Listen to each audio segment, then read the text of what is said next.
ዘወትር እንደምናደርገው ንቆምና የእግዚአብሔርን ቃል አንብበን ነው ወደ ዛሬው መልእክታችን የምናልፈው። የምንማረው የመጽሐፍ ቅዱስ ክፍል የሚገኘው ማርቆስ ወንጌል ምዕራፍ 8 ከቁጥር 34 ጀምሮ እስከ ምዕራፉ መጨረሻ ቁጥር 38 ድረስ ያለውን የእግዚአብሔርን ቃል በጌታ በኢየሱስ ስም አነባለሁ። እንዲህ ይላል።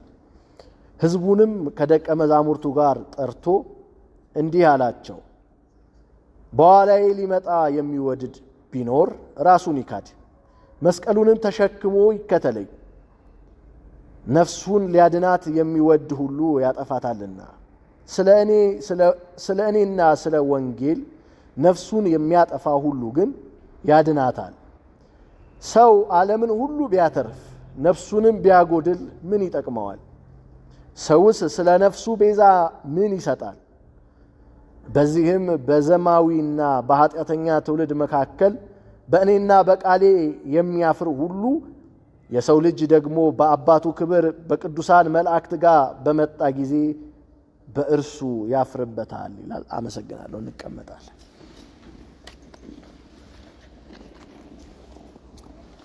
እንግዲህ ያነበብነው የእግዚአብሔር ቃል ክፍል ማርቆስ 8 ላይ ያለ የእግዚአብሔር ቃል ክፍል ነው። ከ34 እስከ 37 ላይ ያለውን የእግዚአብሔር ቃል ክፍል ነው ያነበብነው። የምንማርበት ርዕስ ደግሞ ዛሬ የምንጀምረው ትምህርት የምንጀምረው የእግዚአብሔር ቃል ክፍልና እውነት ርዕሱ ራስን መካድ በሚል ሐሳብ ነው የምንነጋገረው። ጥቂት ደቂቃ ማለት ነው። ራስን መካድ ርዕሱ ነው የወሰድነው። ደግሞ እዛው በማርቆስ ወንጌል ምዕራፍ 8 ቁጥር 34 ላይ ካለው ቃል ነው። እንግዲህ በጣም አስጨናቂ ከሆኑ ወይንም ደግሞ አስጨናቂ እንደሆኑ ከምናስባቸው የወንጌል እውነቶች መካከል ይህ አንዱ ነው። ራስን መካድ መስማት የማንፈልገው አሁን በዚህ ዘመን ያለን ወጣቶች ደግሞ ብቻ ሳይሆን ጎልማሶችም ሽማግሌዎችም በዓለም ያለ ሰው ሁሉ መስማት የማይፈልገው እውነት ራስን መካድ የሚለውን እውነት ነው።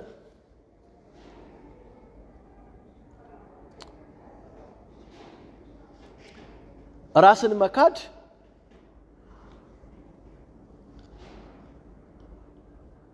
ብዙ ጊዜ ሲሰበክ አንሰማም። ብዙ ጊዜ ራስን ስለ መካድ የወንጌል መምህራኖች ሲያስተምሩ አናደምጥም። ይልቁንስ እቺ ዓለም ራስን ስለ መካድ ሳይሆን በተለይ ለኛ ለወጣቶች ራሳችንን እንዴት መንከባከብ እንዳለብን፣ ራስ ወዳድ እንዴት መሆን እንዳለብን፣ እንዴት ቅድሚያ ለራሳችን መስጠት እንዳለብን፣ እንዴት ደስታችንን ማስቀደም እንዳለብን፣ እንዴት ስሜቶቻችንን ማስቀደም እንዳለብን ታስተምረናለች አለ። ይህንን ነው እየተሰበክን ያለ ነው። ለራሳችን ዋጋ እንድንሰጥ፣ ለራሳችን አላግባብ የሆነ ክብር እንድንሰጥ፣ ለራሳችን እንድንሰስት ነው ዓለም የምታስተምረን። ስለዚህ ብዙ ጊዜ ቤተ ክርስቲያንም አካባቢ ራስን መካድ የሚለው ሐሳብ ሲዘወተር ሲነሳ አንመለከትም። ጌታ ኢየሱስ ግን በዚህ በማርቆስ ወንጌል ምዕራፍ 8 ቁጥር 34 ላይ ግን በኋላዬ ሊመጣ የሚወድ ቢኖር ራሱን ይካድ፣ በኋላዬ ሊመጣ የሚወድ ቢኖር በኋላዬ ሊመጣ የሚወድ ቢኖር። ክርስትና በየዓመቱ የሚጀመር እምነት አይደለም። ክርስትና በየ10 ዓመቱ የሚጀመርም እምነት አይደለም። ክርስትና በየ50 ዓመቱ ወይ በየ100 ዓመቱ ምሳሌውን ወይንም ደግሞ ሞዴሉን የሚቀይር እምነት አይደለም። ክርስትና በኋላዬ ሊመጣ የሚወድ ቢኖር ብሎ ጌታ ኢየሱስ ክርስቶስ እንደተናገረው በኋላዬ ካለ እሱ ሁልጊዜ ምንድን ነው ማለት ነው? ቀዳሚ ነው፣ ፊተኛ ነው ማለት ነው። ክርስትናን በየዓመቱ እንደ አዲስ አንጀምር። ክርስትናን በየ10 ዓመቱ እንደ አዲስ አንጀምር። በዚህ ጊዜ በጣም ችግር ውስጥ እየገባን ያለ ነው።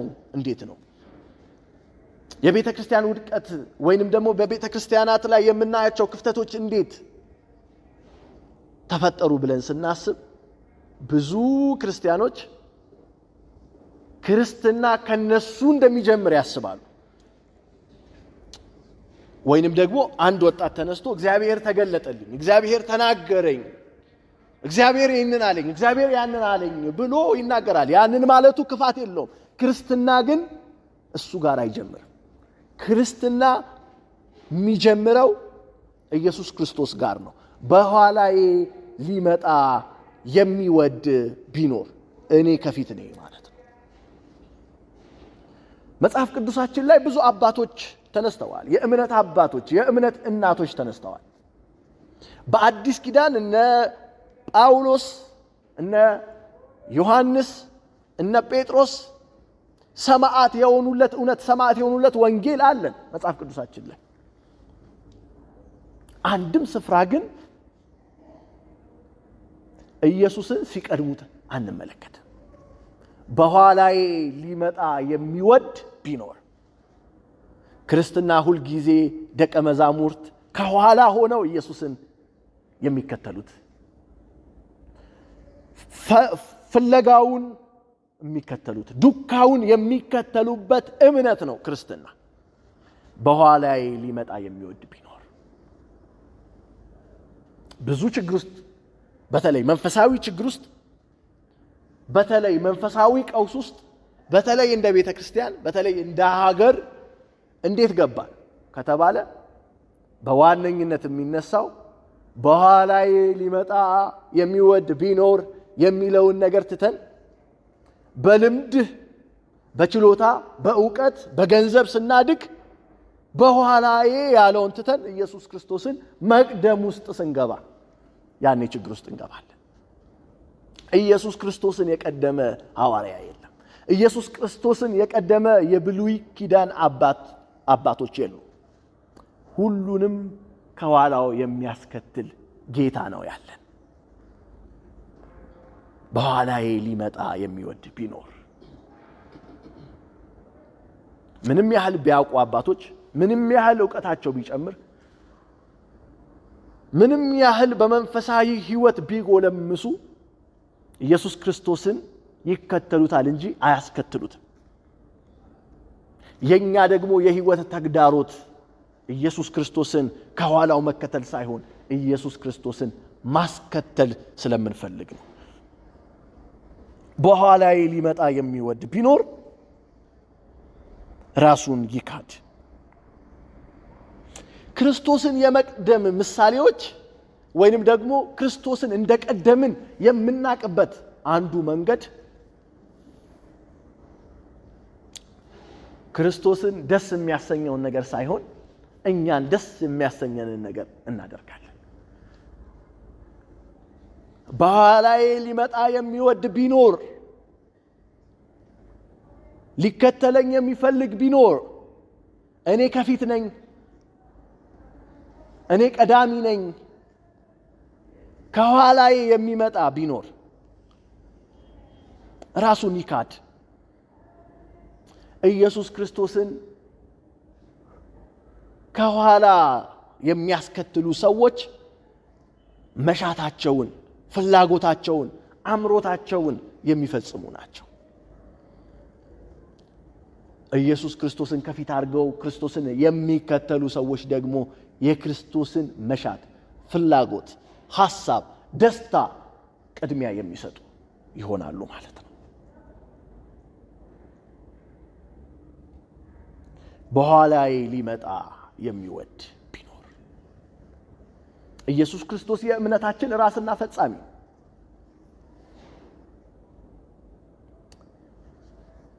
ኢየሱስ ክርስቶስ የክርስትና እምነት መሰረት እና ጉልላት ነው። መጀመሪያውም መጨረሻውም ነው። ኢየሱስ ክርስቶስ የክርስትናችን ጀማሪም ነው ፈጻሚም ነው። ለዛ ነው መጽሐፍ ቅዱስ ዕብራውያን ምዕራፍ 3 ከቁጥር 1 እስከ 2 ላይ ከቁጥር 1 እስከ 2 እንደዚህ ይላል። ስለዚህ ከሰማያዊ ጥሪ ተካፋዮች የሆናችሁ ቅዱሳን ወንድሞች ሆይ የሃይማኖታችንን ሐዋርያና ሊቀ ካህናት ኢየሱስ ክርስቶስን ተመልከቱ። የሃይማኖታችንን ሐዋርያ መስራች እና ካህናት ኢየሱስ ክርስቶስን ተመልከቱ።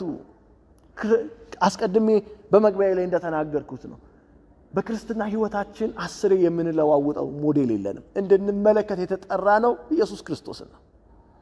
መሰረቱም ኢየሱስ ክርስቶስ ነው። የሃይማኖታችን መሰረት ኢየሱስ ክርስቶስ ነው። የሃይማኖታችን ሐዋርያና ሊቀ ካህናት የሆነውን ኢየሱስ ክርስቶስን ተመልከቱ ይላል። በኋላዬ ሊመጣ ሊከተለኝ የሚወድ ቢኖር ሃይማኖታችን ምንድን ነው? ሃይማኖት ምንድን ነው? ሃይማኖትሽ ምንድን ነው? አንዳንድ ሰው ሃይማኖቱ ኦርቶዶክስነት ነው። አንዳንድ ሰው ሃይማኖቱ ጴንጤነት ነው። ሃይማኖት ተብሎ በዚህ በዕብራውያን ምዕራፍ 3 ከቁጥር 1 እስከ 2 ባለው ሐሳብ ላይ የተጠቀሰው ስለ ተቋም ወይ ደግሞ ስለ ተቋማት እያነሳ አይደለም። የእምነትህ ይዘት ምንድነው? ኮንተንት ኦፍ ፌዝ የእምነትህ ይዘት ምንድነው? የእምነትሽ ይዘት ምንድነው? ምንድነው የምታምኑ ማለት ነው። ስለዚህ የእምነታችን መጀመሪያና መጨረሻ የእምነታችን መሰረትና ጉልላት ከኋላ ሆነን ከፊት አስቀድመን የምንከተለው ኢየሱስ ክርስቶስ እርሱ እምነታችን ነው። ኮንተንት ኦፍ ፌዛችን ይህ ነው። ኢየሱስ ክርስቶስ ስለ ኃጢአተኞች ሞቷል። ኢየሱስ ክርስቶስ ለሰዎች ሁሉ ሞቷል። ኢየሱስ ክርስቶስ በሶስተኛው ቀን ከሙታን በኩር ሆኖ ተነስቷል።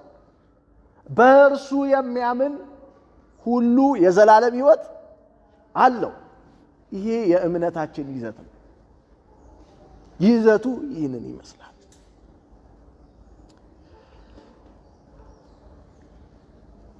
ይህንን የሚያምኑ ሰዎች፣ ይህንን የሚቀበሉ ሰዎች ይህ የእምነቴ ይዘት ነው፣ ሃይማኖቴ ነው የሚሉ ሰዎች ኢየሱስ ክርስቶስን ከኋላ ሆነው ለመከተል ጉዞ ጎዳና የጀመሩ ሰዎች ናቸው። ስለዚህ በኋላ ሊመጣ የሚወድ ቢኖር ማለት ባጭሩ የሚያምንብኝ ቢኖር ማለት ብለን ልንተረጉመው እንችላለን።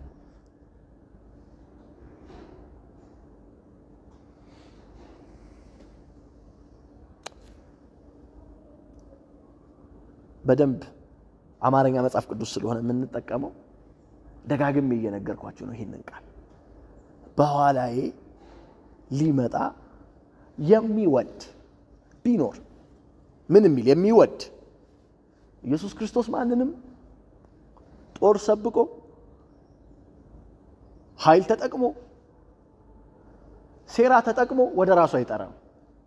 ሊከተለኝ በኋላዬ ሊመጣ የሚወድ ቢኖር ኢየሱስ ክርስቶስን ወደን ነው የምንከተለው፣ ፈቅደን ነው የምንከተለው፣ በኋላዬ ሊመጣ የሚወድ ቢኖር ራሱን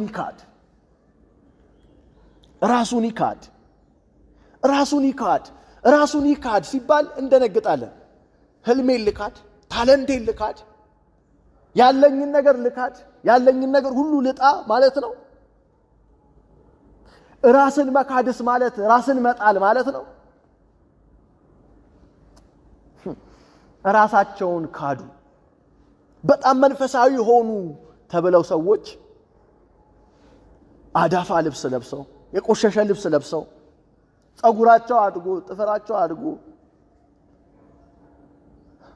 ሰውነታቸው መጥፎ ጠረን ይዞ እንመለከታለን አይደል? በየመንገዱ እንመለከታለን።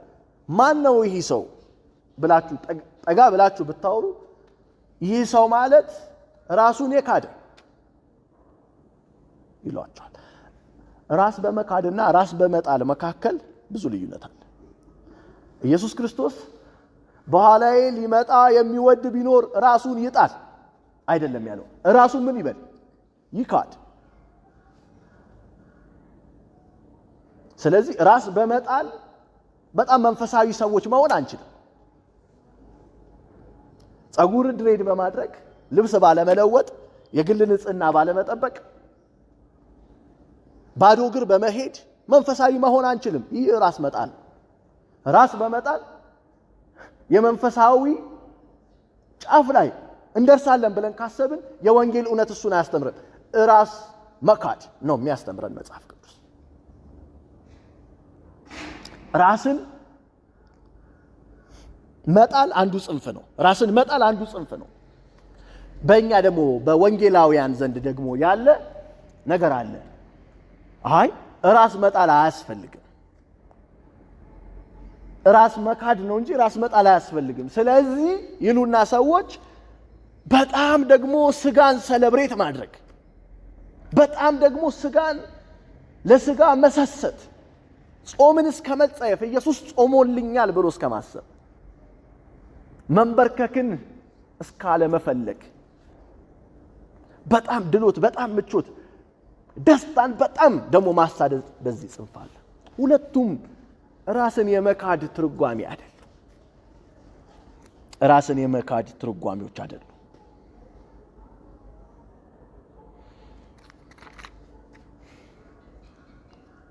ራሳቸውን አላግባብ ምቾት ውስጥ የሚከቱ፣ ራሳቸውን ባላግባብ ምቾት ውስጥ የሚጠላልፉ ሰዎች አሉ። ምንም የማይነኩ፣ ምንም አይነት ተግዳሮት ውስጥ የማይገቡ፣ ጾም የማያውቁ፣ ጸሎት የማያውቁ፣ ምጽዋት የማያውቁ፣ ኢየሱስ ክርስቶስ መስቀል ላይ ሰርቶልኛል፣ ኢየሱስ ሞቶልኛል፣ ይህንን አምኛለሁ፣ የዘላለም ሕይወት አግኝቻለሁ የሚሉ ምንም አይነት ነገሮችን ማድረግ የማይፈልጉ ሰዎች አሉ። እነዚህ ሰዎች ራሳቸውን ክደዋል ወይ? አይ አልካዱም። ራሳቸው አልካዱም። ራሳቸው ራስን መካድ ታዲያ ምን ማለት ነው? ራሱን ይካድ ሲል ጌታ ኢየሱስ በኋላዬ ሊመጣ የሚወድ ቢኖር በእኔ ቤዛነት አምኖ እኔ ለሰው ልጆች ሁሉ ኃጢአት እንደሞትኩ አምኖ ሊከተለኝ የሚፈልግ ሰው ቢኖር ራሱን ይካድ። ታዲያ ራስን መካድ ምን ማለት ነው? መጽሐፍ ቅዱስ ሮሜ 6 ቁጥር 11 ላይ ሮሜ ምዕራፍ 6 ቁጥር 11 ላይ እንደዚህ ይላል፣ እንዲሁም እናንተ ደግሞ ለኃጢአት እንደሞታችሁ ግን በክርስቶስ ኢየሱስ በጌታችን ሆናችሁ ለእግዚአብሔር ሕያዋን እንደሆናችሁ ራሳችሁን ቁጠሩ። ራስን መካድ ማለት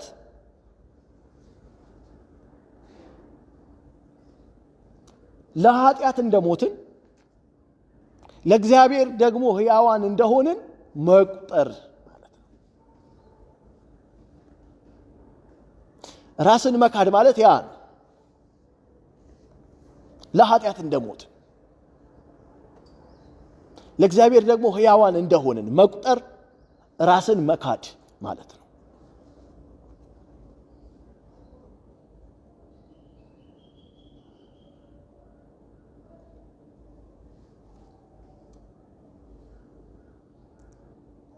ራስን መካድ ለኃጢአት መሞትን የሚጠይቅ ነው። ራስን መካድ ለእግዚአብሔር ሕያው ሆኖ መኖርን የሚጠይቅ ነው። በሁለቱ ማዕቀፍ ውስጥ ነው ያለው ራስን መካድ። ለኃጢአት እየኖሩ በኃጢአት እየተመላለሱ በምቾት የመጨረሻ ጣራ ላይ በስጋ አምሮት፣ በአይን ምኞት፣ በዓለማዊነት ሰው ተሞልቶ ራሴን ክጃለሁ ማለት አይችልም። ራስን መካድ ማለት ለኃጢአት መሞት፣ ለእግዚአብሔር ደግሞ ሕያዋን እንደሆነን ራሳችንን ምን ማለት መቁጠር ማለት ነው። ይሄ የወንጌል ሀሁ ነው። የወንጌል ሀሁ ነው። የመጀመሪያ የወንጌል ትምህርት ነው። ራሳችንን እንካድ፣ ራስን መካድ። ከፊታችን ባለው ዓመት ላይ ሀገራችን ላይ ምርጫ ይደረጋል። በዚህ ምርጫ የሚሳተፉት ሰዎች ሕያዋን የሆኑ ናቸው፣ ወይንም ደግሞ በሕይወት ያሉ ሰዎች በዚህ ምርጫ ይሳተፋሉ። በእነዚህ ጊዜያቶች ሁሉ በፖለቲካ በሀገራችን ባለው ፖለቲካ ጉምቱ ስም ያላቸው፣ ዕውቀት ያላቸው፣ ኤክስፒሪየንስ ያላቸው ብዙ ፖለቲከኞች አሉ። ነገር ግን የሞቱ ናቸው። የሞቱት የሚቀጥለው ምርጫ ላይ መሳተፍ አይችሉም። ለምን? ያሉ ሞተዋል። ያሉት ሕያዋኖቹ ናቸው የሚሳተፉት። ለኃጢአት መሞት ማለት ልክ ለምርጫው የማይገኙት ሰዎች እንደሞቱት ሁሉ ለኃጢአት አለመገኘት ማለት ነው። ለእግዚአብሔር ነገር ደግሞ ሕያዋን መሆን፣ ለጽድቅ ነገር ደግሞ ሕያዋን መሆን መነሳት ማለት ነው። አክቲቭ መሆን ማለት ነው። በአንድ ወጥ አረፍተ ነገር የተቀመጠ ነው። ይሄ የሚወደኝ ቢኖር ወይ ሊከተለኝ የሚወድ ቢኖር በኋላዬ ይከተለኝ፣ በኋላዬ ይምጣ፣ መስቀሉን ተሸክሞ ይከተለኝ ይላል። መስቀል ተሸክሞ ይከተለኝ። ሐረጉን ስንመለከተው ቀጣይነት ያለው ነው። መስቀሉን ይሸከም ብቻ ሳይሆን ተሸክሞ ምን ይበለኝ? ይከተለኝ። በሉቃስ ወንጌል ላይ እነዚህ ይህ ሐሳብ በማርቆስ ወንጌል 8:34 ላይ የተጠቀሰው ሐሳብ በሶስቱም ወንጌላት ላይ ተጽፎ እናገኛለን። በሉቃስ ወንጌል ላይ የተጠቀሰው ስፍራ ላይ ግን ዕለት ዕለት መስቀሉን ተሸክሞ ይከተለኝ ይላል። ዕለት ዕለት መስቀሉን ተሸክሞ ይከተለኝ። ራስን መካድ ፉከራ አይደለም። ራስን መካድ በኢየሱስ ክርስቶስ አምናለሁ፣ በሞቱ አምናለሁ፣ በትንሣኤው አምናለሁ፣ ለኃጢአት ሞቻለሁ፣ ለእግዚአብሔር ሕያው ሆኜ ተነስቻለሁ ብሎ መናገር ብቻ አይደለም። እሱ ጥሩ ነው፣ እሱ መልካም ነው። ግን ዕለት ዕለት ደግሞ መስቀል መሸከም አለው። ዕለት ዕለት መስቀል መሸከም ይጠይቃል። ኢየሱስ ክርስቶስን መከተል። ቅድም ያልኳችሁ ኢየሱስ ክርስቶስን የቀደሙ ሰዎች መስቀል ያልተሸከሙ ሰዎች ናቸው። መስቀል የሌላቸው ሰዎች ናቸው። የኢየሱስ ክርስቶስ ደቀ መዛሙርት ለመሆን ከፈለግን ከኢየሱስ ክርስቶስ ኋላ መከተል አለብን። ከኋላው ደግሞ ስንከተለው ራሳችንን መካድ አለብን። ዕለት ዕለት ደግሞ መስቀሉን ተሸክመን መጓዝ ይኖርብናል። መስቀል የምንሞትበት ነገር ነው። ኢየሱስ ክርስቶስ መስቀል ተሸክሞ ቀራንዮ ሲወጣ መስቀሉ ላይ የሆነው ነገር ሞት ነው። መስቀል ተሸክሞ ይከተለኝ ሲል ዕለት ዕለት ሙቱ እያለን ነው ማለት ነው። ዕለት ዕለት ሙቱ እያለን ነው ማለት ነው። ዕለት ዕለት የምንሞትበትን ነገር ይዘን እንሄዳለን። የሞተ ሰው ቅድስት ሥላሴ ቤተክርስቲያን ሄዳችሁ ወይ አንድ መቃብር ስፍራ ሄዳችሁ የስድብ ውርጅብኝ አንዱ መቃብር ላይ ሄዳችሁ ብታወርዱ አይመልስላችሁ። አዎ ያልሞተ ክርስቲያን ያልሞተ ወጣት ሲሳደብ መልሶ የሚሳደብ ማለት ነው። ሲመታ እኔ ማን እንደሆንኩ አታውቅም የሚል ማለት ነው።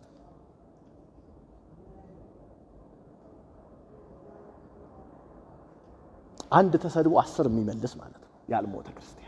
መስቀል የሌለው ክርስቲያን ማለት እሱ። መስቀል አልባ ሕይወት ማለት እሱ። ተመሳሳይ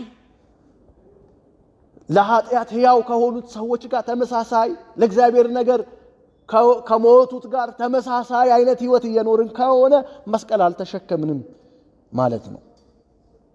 መስቀል የምንሞትበት ነገር ነው። መስቀል ክርስትናችንን የምናሳይበት አውድ ነው። መስቀል ክርስትናችን የሚገለጥበት መድረክ ነው።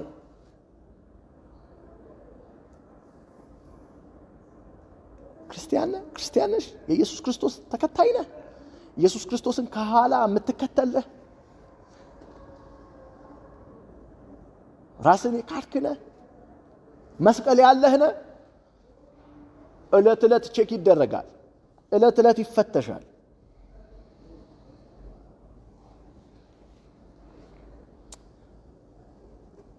ሐዋርያው ጳውሎስ ይህንን አለ። ገላትያ ምዕራፍ 2 ቁጥር 20 ላይ 20 እና 21 ላይ ከክርስቶስ ጋር ተሰቅያለሁ፣ እኔም አሁን ሕያው ሆኜ አልኖርም፣ ክርስቶስ ግን በእኔ ይኖራል። አሁንም በሥጋ የምኖረው ኑሮ በወደደኝና ስለ እኔ ራሱን በሰጠ በእግዚአብሔር ልጅ ላይ ባለ እምነት ነው።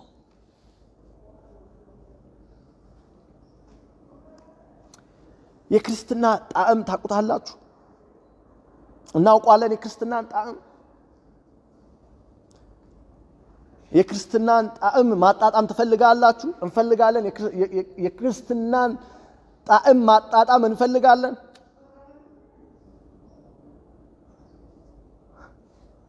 ገላትያ ምዕራፍ 2 ቁጥር 20 እና 21 ከክርስቶስ ጋር ተሰቅያለሁ። ከክርስቶስ ጋር ምን ብያለሁ? ተሰቅያለሁ። ለኃጢአት ሞቻለሁ፣ ለዓለም ሞቻለሁ፣ ለሲስተሙ ሞቻለሁ። ከክርስቶስ ጋር ተሰቅያለሁ፣ ከክርስቶስ ጋር ሞቻለሁ። ከእንግዲህ እኔ አልኖርም፣ ክርስቶስ በእኔ ሕያው ሆኖ ይኖራል። አሁንም በሥጋ የምኖረው ኑሮ በወደደኝና ራሱን ስለ እኔ አሳልፎ በሰጠው በኢየሱስ ክርስቶስ ባለኝ እምነት ነው። እኔ አልኖርም። የክርስትናን ቴስት ማወቅ ከፈለጋችሁ፣ የክርስቶስን ቴስት ማወቅ ከፈለጋችሁ እኔ አልኖርም ብለን መጀመር አለብን። እኔ አልኖርም። የክርስትና ጣዕም ያለው እኔ አልኖርም ውስጥ ነው። ክርስቶስ በእኔ ሕያው ሆኖ ይኖራል የሚለው ውስጥ ነው የክርስትና ቴስት ያለው እንጂ ጴንጤነት ውስጥ አይደለም። የክርስትና ቴስት ያለው የክርስትና ጣዕም ያለው በጣም ውቡ ደስታ ያለው፣ በጣም ዓለምን የሚያስንቀው ደስታ ያለው፣ የሚበልጠው ደስታ ያለው፣ ዓለምን የሚያስተወው ደስታ ያለው እኔ አልኖርም ክርስቶስ በእኔ ሕያው ሆኖ ይኖራል በሚለው ሐሳብ ላይ ነው። ብዙዎቻችን ወላጆቻችን ክርስቲያን ስለሆኑ ነው ክርስቲያን የሆኑ ነው። በውርስ ነው ብዙዎቻችን እንደዛ የሆን ነው። ግን በእውነት ክርስትናን ማጣጣም እፈልጋለሁ ካላችሁ በኋላ ሊመጣ የሚወድ ቢኖር ራሱን ይካድ፣ መስቀሉን ተሸክሞ ደግሞ ዕለት ዕለት ከተለይ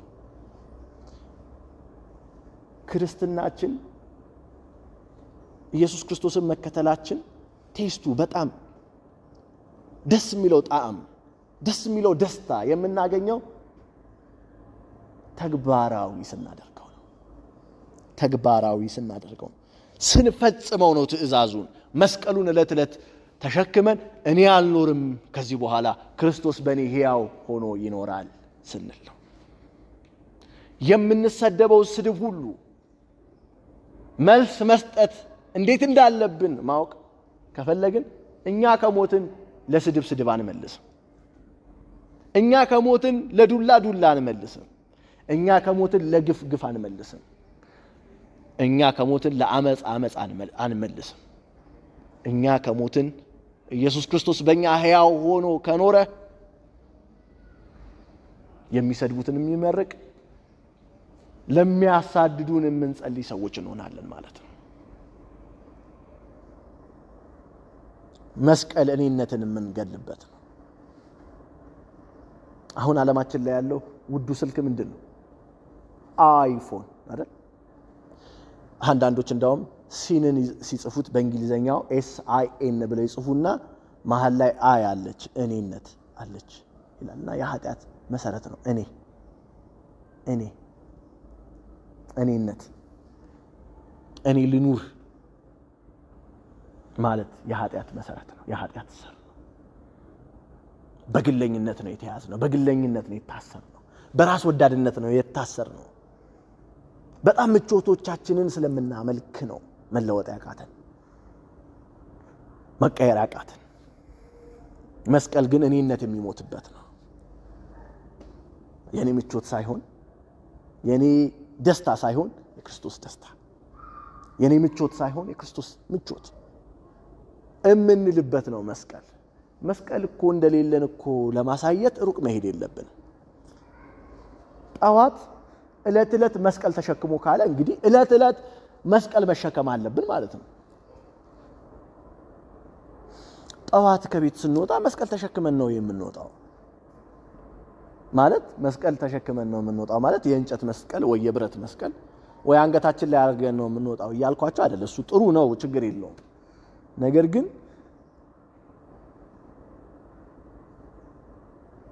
ለኃጢአት እንደሞትን ቆጥረን ለእግዚአብሔር ሕያዋን እንደሆነን አምነን አስበን መስቀል ይዘን ተሸክመን የምንሞትበትን ስሜታችንን የምንገድልበትን ያማል ስድቡ ግን እኔ አልኖርም ብለን ለማለፍ ተዘጋጅተን ነው የምንወጣው። ጸጋ ለምነን ነው የምንወጣው።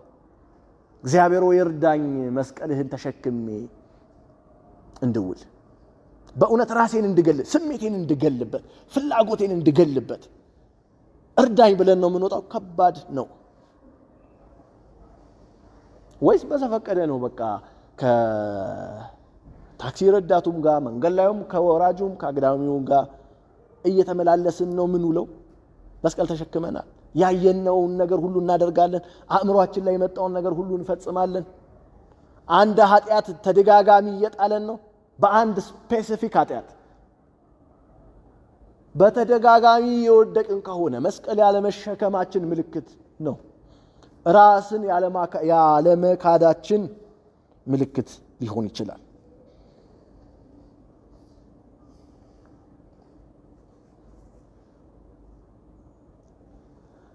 በኋላዬ ሊመጣ የሚወድ ቢኖር ራሱን ይካድ። ራስ መካድ ማለት ለኃጢአት መሞት፣ ለእግዚአብሔር ሕያዋን እንደሆነን መቁጠር ማለት ነው። ራሱን ይካድ ደግሞ ብቻ ሳይሆን እለት መስቀሉን ተሸክሞ ምን ይበለኝ? ይከተለኝ።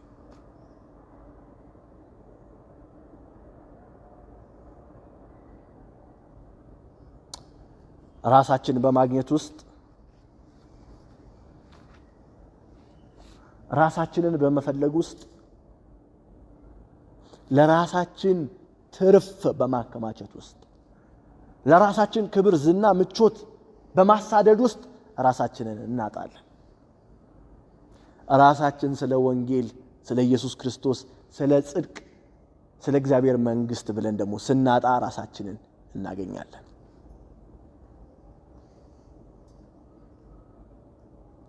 ስለዚህ ይህንን ጥያቄ እለት መጠየቅ አለብን። የክርስቶስን መስቀል ተሸክሜያለሁ ወይ?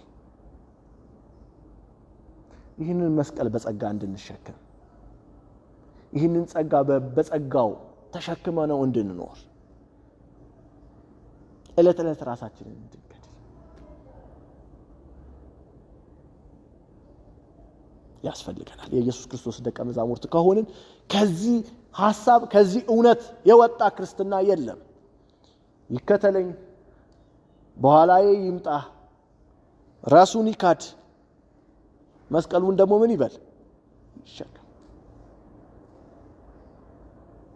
ከዚህ የወጣ ክርስትና ካለ ኢየሱስ ክርስቶስን የቀደመ ክርስትና ማለት ነው።